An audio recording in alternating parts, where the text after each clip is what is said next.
রাখা যায়নি, যাবে না। সিপিআইএম যুবনেতা কলতান দাশগুপ্তকে একটি অডিও ক্লিপের ভিত্তিতে গ্রেপ্তার করা হয়েছে। এর বিরুদ্ধে সিপিআইএম, ডিওআইএফআই, এসএফআই এবং আইডোয়া কাছড়াপাড়ার উদ্যোগে থানা ঘেরাও এবং ডেপুটেশন কর্মসূচি। Bureau report, news 24 Bangla live.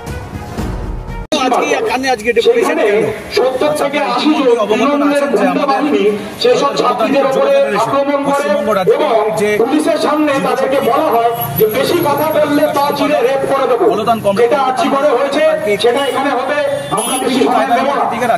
Police সেখানে একেবারে নিশ্চুপ যে পুলিশের কোনো বক্তব্য নেই। পুলিশ নিজেদের মেরুদণ্ডটা তৈরি করে ইন্টেলিজেন্সের যুগে আপনাদের কাছে আমাদের একটাই অনুরোধ, আপনাদের বাড়িতে মেয়ে আছে, আপনাদের বাড়িতে ঘোষ, আমরা চাই না আগামী দিনে এরকম কোনো ঘটনা ঘটুক। কিন্তু আপনারা সভাপতি সম্পন্ন যদি হয়ে থাকে তাহলে আপনাদের এটাকে দুইবার ভাবা উচিত যে আমরা আমাদের কাজটা কিভাবে করছি হয়ে ওঠে। আপনাদের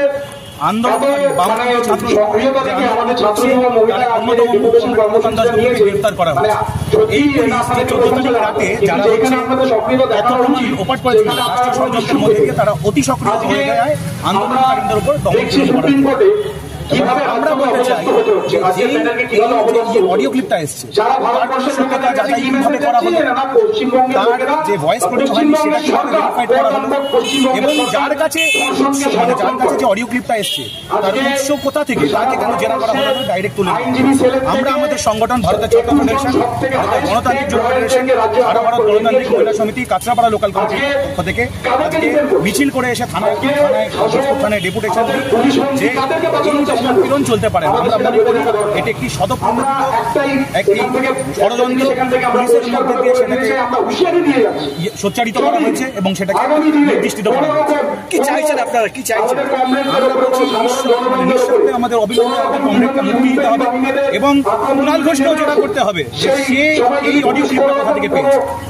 এই অডিও ক্লিপের মধ্যে দিয়ে অনেক গভীর রহস্য বেরিয়ে আসে। অ্যাকচুয়ালি আন্দোলনরত বাংলার মানুষ যেভাবে জাগ্রত হয়েছে আজি কথা আপনাকে কাণ্ড ঘিরে সেই মুহূর্তটাকে ঘুরিয়ে দেওয়ার জন্য, সেটাকে রাজনীতিকরণ করার জন্য কিন্তু এটা একটি ষড়যন্ত্র বলে আমরা মনে করি। জুনিয়র ডক্টর ফ্রন্ট আছে, তাদের সাথে রাজনীতির কোনো যোগাযোগ না। তারা নির্দিষ্ট কিছু দাবি, 5 দফা তাদের দাবি আছে, যা শুনেছি জানি আমরা 5 দফা দাবি নিয়ে গেছি।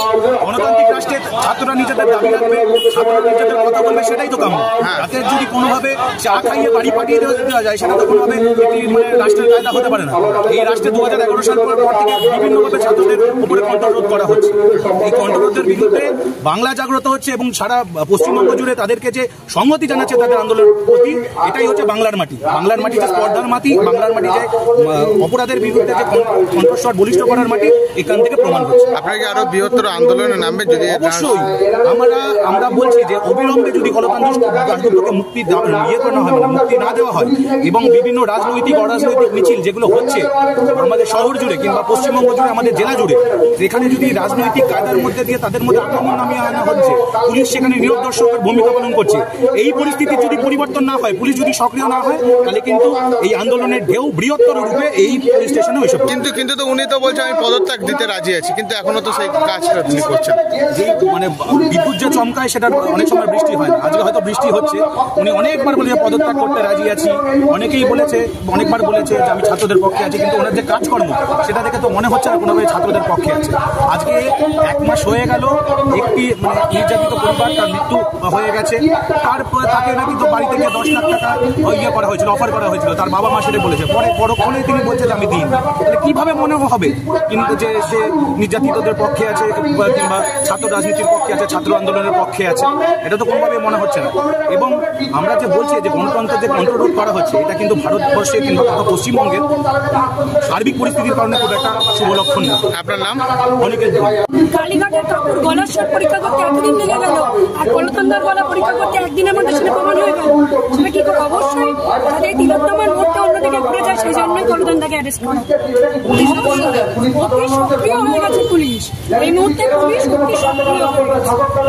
অবশ্যই কলতানদার নিঃশর্তে দ্রুত কলতানদার মুক্তি চাই। আর আমরা প্রথম থেকে যেটা চেয়ে এসেছি যে তিলোত্তমার বিচার চাই, আমরা প্রথম থেকে রাস্তায় রয়েছি, সেই তিলোত্তমা যেন বিচার পায়।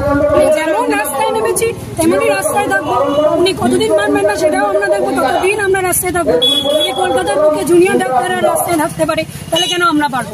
আমরাও পারবো। আপনার নাম? শর্মিষ্ঠা চ্যাটার্জি।